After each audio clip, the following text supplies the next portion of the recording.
Hello everyone, I am सदैव सिंह चारण। आदर्श बाल मंदिर की ऑनलाइन क्लासेस में आपका स्वागत है। 11th क्लास की इंग्लिश लिटरेचर के नेक्स्ट पोएम में हम चलते हैं।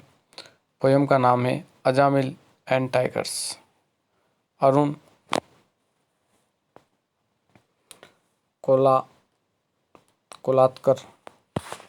कोलात्कर ने इसको लिखा है। ये पोएम अच्छी पोएम है। Arun कोलात्कर was born 1932 and died 2004. He is a contemporary Indian poet. ये एक समकालीन भारतीय कवि थे। He was educated Pune and diploma painting from the JJ School Arts Mumbai. इन्होंने JJ School Arts मुंबई से पेंटिंग में डिप्लोमा हासिल किया।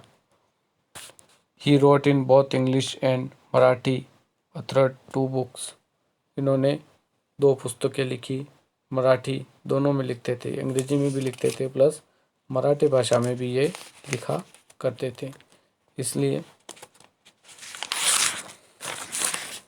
ये जो पोइट थे उनका नाम था Arun कोलात्कर।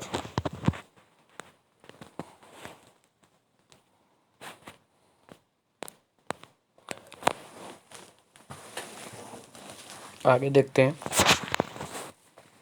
About the poem. Poem के बारे में हम देखते हैं कि क्या होता है इस पोएम में। Ajamil and the tigers political satire sting the corruptions and crime infest the Indian politics. यानी जो अजामिल और जो टाइगर हैं, ये जो पोएम है ये एक राजनीतिक व्यंग्य रचना है। Political stress sting the corruption भ्रष्टाचार और क्राइम इंस्टेट यानी जो अपराध से भरी हुई जो भारतीय राजनीति है उसको चित्रित करती है। The poet has a beautiful depict how a leader sign a bond and territories keeping in view their vacuous instant and neglecting a grassroots worker who put their all efforts and keep the same politician and flourishing. Ultimately, it is a public with suffers. तो किस प्रकार से नेतागण अपने भ्रष्ट हितों एवं अपने संधियों एवं दोस्तियां करते रहते हैं, तो उनकी ज़मीनी कार्यकर्ता की उपेक्षा करते हैं और अपने आप पे सब कुछ उन्हें नेताओं को सुरक्षित और खुशहाल रखते हैं। अतः नुकसान जनता का ही होता है। तो इस प्रकार की कविता इसमें बताई गई है कि किस प्रकार से जो जनता और जो भारतीय पॉलिटिक्स है उसके बारे में व्यंग्य इस कविता में देखने को मिलता है। तो क्या व्यंग्य देखने को मिलता है? The tiger people went to their king and said. यानी बाघों ने अपने राजा के पास पहुंचकर शिकायत की। बाघों ने यानी टाइगर ने अपने राजाओं के पास पहुंचकर क्या शिकायत की? वी आर स्ट्रव यानी भूखमरी। स्ट्रविंग यानी क्या होता है? भूखमरी। We are starving, we had nothing to eat not to bite. उन्होंने कहा है कि हम भूखे मर रहे हैं, हमारे पास खाने को कुछ भी नहीं है। नॉट अ बाइट, एक टुकड़ा भी हमारे पास खाने को कुछ भी नहीं है। हम क्या कर रहे हैं? भोजन भी नहीं है, एक ग्रास भोजन भी हमारे पास यानी एक टुकड़ा हमारे पास खाने को नहीं है।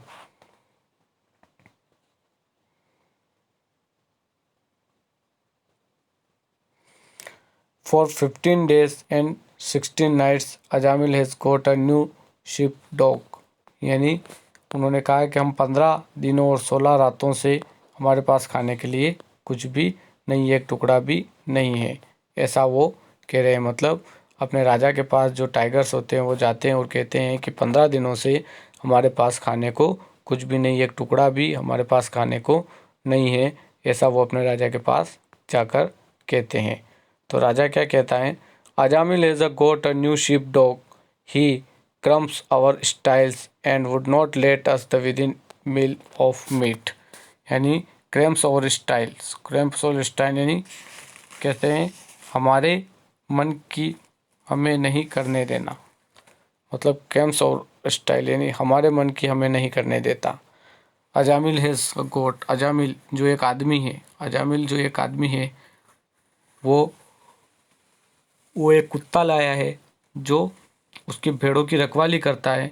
रखवाली करने कुत्ता आ गया है जो इतना भयंकर और चतुर है कि वह बाघों को भेड़ों को शिकार करने के इरादे पर पानी फेर देता है, उन भेड़ों के पास भी नहीं फटकने देता है। Within a mile of meat, यानी अजामिल के पास एक कुत्ता है जो भेड़ों की रखवाली करता है और उन शेरों को उनके पास भटकने नहीं देता। इतना चालाक वो कुत्ता है। तो यहाँ पर जो अजामिल है वो आजकल के राजनेता का प्रतीक है, जबकि बाघ वे अपराधी हैं तो आम जनता को लूटकर अपना पेट भरते हैं। तो अजामिल हैं जो आजकल के राजनेताओं का प्रतीक है, जबकि जो टाइगर्स हैं वो अपराधी हैं जो आम जनता को लूटकर अपना पेट भरते हैं। तो यहाँ पर हम देख सकते हैं कि किस प्रकार से प्रतीक बताया गया है। जो टाइगर है वो अपराधी लोग बताए गए हैं और जो अजामिल है जो भेड़ों के जो रखवाली है, भेड़ों की जो रखवाली कर रहा है वो क्या है, एक कह सकते हैं कि राजनेता है। आजकल के जो पॉलिटिशियन है उसके बारे में बताया गया है। अगले स्टेंजा में देखते हैं हम क्या होता है। Next stanza, that's a shocking said their tiger kings. That's a shocking, वो क्या कह रहा है, शॉकिंग यानी विस्मयकारी, शॉक यानी विस्मयकारी, वो क्या कह रहा है, विस्मयकारी। At the tiger king, why did not you come to see me before. उसने कहा कि ये सुनकर, उनकी शिकायतें सुनकर बाघ राजा ने कहा कि यह स्तब्धकारी बात है कि एक कुत्ता बाघों को उनका भोजन लेने से रोक दे। वो कह रहा है see me before, why did you come to see me before. उसने बाघों को एक भोज की तैयारी करने को कहा और कहता हुआ कुत्ते की तलाश में लपका कि उसे ऐसा सबक सिखाएगा कि कुत्ते को ज़िंदगी भर याद रहेगी। Make a preparation for a banquet यानी भोजन। वो कह रहा है कि तुम एक भोजन रखो। I am gonna teach that sheep dog lesson he will never forget. वो कह रहा है कि ऐसा मैंने पहली बार सुना है कि एक कुत्ता क्या कर रहा है, बाघों को भोजन नहीं लेने दे रहा है। तो उसने कहा कि तुम एक भोजन की तैयारी करो, मैं उस कुत्ते को एक ऐसा सबक सिखाऊंगा कि वो ज़िंदगी भर याद रखेगा। ऐसा कौन कह रहा है, बाघों का राजा उन बाघों से यानी उन टाइगर्स से कह रहा है। टाइगर्स का जो किंग है, टाइगर किंग, उन टाइगर को कह रहा है, here here said the tigers, careful said the queen, but he was already gone. वो कह रहा है कि अन्य बाघों को, अन्य टाइगर को रानी ने उसे सावधान करना चाहा किंतु वो अंधेरे में गुम हो चुका था। अन्य बाघों और रानी ने उसे सावधान करना चाहा किंतु वो अंधेरे में गुम हो चुका था। यानी हम देख रहे हैं कि किस प्रकार से यह बाघ राजा समाज में किसको निरूपित करता है, माफिया सरगना को रिमूव करता है। जो जो बाघ का जो टाइगर किंग है वो एक माफिया माना जाता है, जो गुंडे वगैरह जो होते हैं उनका जो सरदार होता है उसके बारे में बताया गया है। तो किस तरीके से वो उस चीज़ को, हर चीज़ किसी न किसी को डिफाइन कर रही है इस पोएम के अंदर।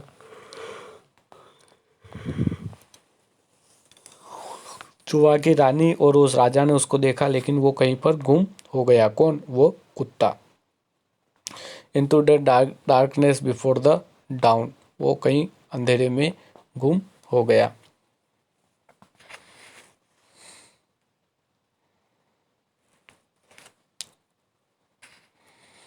अगली स्टेंजा में पढ़ते हैं। अगला स्टेंजा क्या कहता है, in an hour he was back the good king. In a hour, 1 घंटे के बाद राजा वापस लौट आया। पराजित और चोटिल। 1 घंटे के बाद क्या हो गया, राजा वापस लौट आया। उस कुत्ते से परेशान होकर राजा क्या हो गया, वापस लौट आया। A black patch on his eye, his tail is a sling. और उसकी जो इन अ स्लिंग पट्टी बंधी हुई थी, उस his tail in a sling, उसकी जो पूंछ पर क्या बंधी हुई थी, पट्टी। कवि व्यंग्यात्मक रूप से कहता है, अच्छा राजा कहता है क्योंकि उसने अपने प्रभुत्व को बरकरार रखने के लिए अपनी ज़िंदगी को भी दांव पर लगा दिया था। इस प्रकार वो अच्छा राजा उसको कहता है। And said I have got a plan now that I know a lie of a land all of us have to try. वो क्या कहता है, वो अपनी ज़िंदगी दांव पर लगा दी, किंतु वो बाघों को से कहा कि उसकी सारी योजना बना ली है क्योंकि उसे स्थिति का पूरा ज्ञान हो गया है था। उस कुत्ते को गाली देते हुए कहा कि यह संख्या बल से उस पर काबू पा लेंगे। पुनः व्यंग्यात्मक रूप से कवि राजा बाघ राजा द्वारा बात कहलाता है कि कोई अड़चन नहीं आएगी क्योंकि स्वयं आक्रामक का नेतृत्व करेगा। आई नोट दैट लैंड, वो कह रहा है कि अब मैंने पूरी तरह से प्लान बना लिया। Now that I know the lie of the land, मैं पूरी तरह से उस ज़मीन के बारे में जान चुका हूँ। Of will we have try, अब मैं ट्राई करूँगा। Ow autumn son of the bitch is the time of their siege because this time was landing an attack, क्योंकि मुझे पूरी तरह से पता है, क्योंकि मैं खुद इस अटैक को क्या करूँगा, लीड करूँगा। लीडिंग ऑफ द अटैक, क्योंकि अब मैं खुद इस अटैक को क्या करूँगा, लीड करूँगा। तो यहाँ पर अलग अलग, जैसे कि बाघ के ऊपर पट्टी बांध दी गई, तो वो अलग अलग बताते हैं। तो हर चीज़ को इसमें अजामिल और द टाइगर से इसके बारे में बता रहे हैं। आगे देखते हैं आगे वाले स्टेंजा क्या कहता है। इसमें जो 3 स्टेंजा है वो मैंने पूरे आपको समझाए हैं कि किस तरह से कौन सा स्टेंजा किस प्रकार की बात करता है।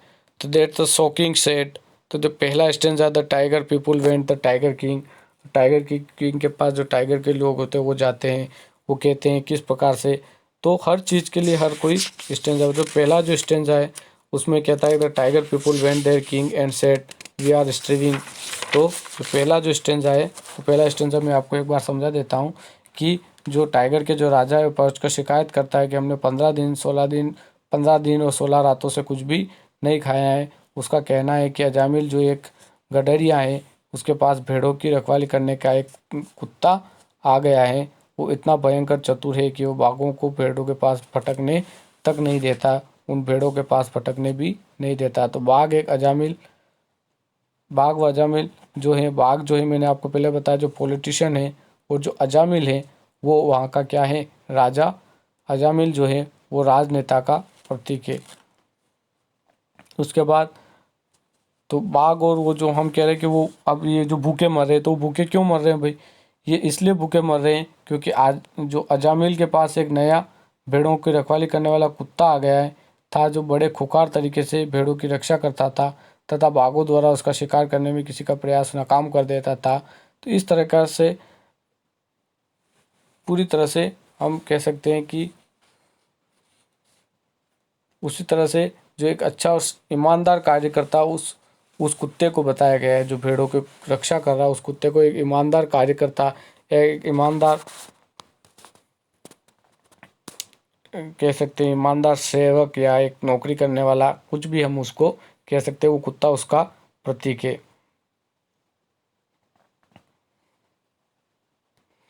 वो तो यहाँ पर जो अजामिल है वो एक चालाक गडरिया जो ईमानदार और समर्थित कार्यकर्ताओं को अपने हितों की रक्षा के लिए नियुक्त करता है। जो अजामिल देखो आप एक राजनेता है, तो वो एक इतना चालाक राजनेता है कि वो ईमानदार लोगों को उसकी रक्षा के लिए नियुक्त करता है। तो इस स्टेंजा में आपको पूरी बात समझ में आएगी। जैसे हम दूसरे स्टेंजा में चलते हैं, दूसरे स्टेंजा में क्या होता है, उसकी शिकायत सुनकर राजा कहता है कि स्तब्ध रहता है कि कुत्ते से बाघ कैसे डर जाते हैं। ऐसा कहता है, अब मैं क्या करूँगा, मैं खुद जाऊँगा और उनको निपटा के आऊँगा, और मैं ऐसा करूँगा। और फिर वो रानी ने उसे सावधान करना चाहा किंतु वह अंधेरे में गुम हो चुका था। बाघ जो रानी जो होती है उस बाघ को सावधान करती है, लेकिन फिर भी वो अंधेरे में गुम हो चुका होता है।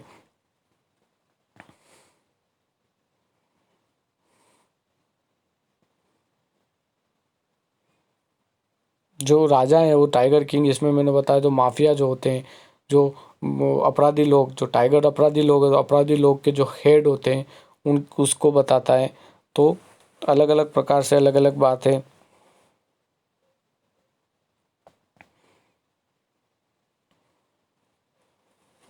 इस प्रकार से अलग अलग स्टेंजा में अलग अलग बात को बताया गया है। तो बहुत ही अच्छी अच्छी बातें इसमें बताई गई है। तो जो अन्य बाघ और रानी बाघ राजा को सावधान करते हैं, तो बाघों और कुत्ते की ताकत और भयंकरता का अंदाजा हो चुका था, जबकि रानी स्वाभाविक रूप से राजा की सुरक्षा के लिए आशंकित थी। इसलिए उन्होंने राजा को सतर्क करने की कोशिश की, लेकिन राजा समझ नहीं पाया और वो जाके किससे भिड़ गया, बाघ से भिड़ गया। और उसने देखा कि किस तरह से बाघ ने उसको चोटिल कर दिया। फिर क्या होता है अगले लाइन में कि 1 घंटे बाद राजा वापस लौटा, पराजित होकर, चोटिल होकर। कई व्यंग्यात्मक रूप से अच्छा राजा कहता है, क्योंकि वो उसे प्रभुत्व को बरकरार रखने के लिए अपनी ज़िंदगी को दांव पर लगा दिया। किंतु उसने टाइगर से कहा कि उसकी सारी योजना बना ली है, क्योंकि अब वो स्थिति को पूरा ज्ञान हो चुका है। अब वो कुत्ते को गाली देते हुए कहता है कि अब संख्या बल से उस पर हम काबू पा लेंगे। और पुनः व्यंग्यात्मक रूप से कवि जो होता है, जो टाइगर किंग द्वारा बात कहलाता है कि कोई अड़चन नहीं आएगी, क्योंकि स्वयं अब इस आक्रमण को लीड द अटैक, यानी अटैक को लीड करेगा। इस बारे में वो बात करता है। कौन? राजा। किसके बारे में? उस तरह से वो पूरी बात उसको समझाता है। तो इस तरह से अलग अलग बातों में अलग अलग तरीके से समझाए। तो इसमें तो आँख पर काला दाग और पूंछ पर पट्टी बंदी इंगित करते हैं। मतलब एक तो क्या होता है, उसके होड was black Pench on his eyes, उसके आँख पर काला दाग लग जाता है। तो कुत्ते ने आँख पर मैदान छोड़कर भागने को मजबूत कर दिया और उसे भागते समय पीछे से उसकी पूंछ को घायल कर दिया था। इस तरह से वो उस पट्टी को उसको इंगित करते हैं। मतलब वो कहता है कि वो अब उसे चौकन्ना रहना पड़ेगा। The son of the bitch, कुत्तियों का पिल्ला, यानी यहाँ पर the son of the bitch किसके लिए कहा गया है? इसमें जो टाइगर किंग है अपनी असहाय स्थिति का हताश अभिव्यक्ति होती है।